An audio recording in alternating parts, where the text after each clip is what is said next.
ಅತ್ತ ಕಾಳಿದಾಸ ಇತ್ತ ರವಿವರ್ಮ ನಿನ್ನ ಹಿಂದೆ ಬಂದರು. ಅಂದವಾ ಹೊಗಳಲು ಸಾಧ್ಯವೇ ನಿನ್ನ ಮುಂದೆ ಮೌನವೇ? ಅತ್ತ ಊರ್ವಶಿಯು ಇತ್ತ ಮೇನಕೆಯು ನಿನ್ನ ನಡೆ ಕಂಡರೆ ನಡುವೆ ಹುಳುಕುತ್ತೆ ಅಲ್ಲವೇ ನಿನ್ನ ಬಿಟ್ಟರೆಲ್ಲವೇ? ಅಲ್ಲೊಂದು ರಾಜರ ಬೀದಿದೆ, ನೀನು ಅಲ್ಲಿಂದ ತೇರಲ್ಲಿ ಏರಿ ಬಂದೆ.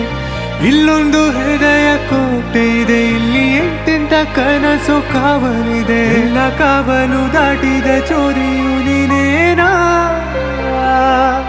ಹತ್ತಿರ ಎತ್ತರು ಬಲು ಎತ್ತರ ಎತ್ತರ ನಿನ್ನಂದವೇ. ಬಲೆ ಬಲೆ ಚಂದದ ಚಂದುಳಿ ಹೆಣ್ಣು ನೀ.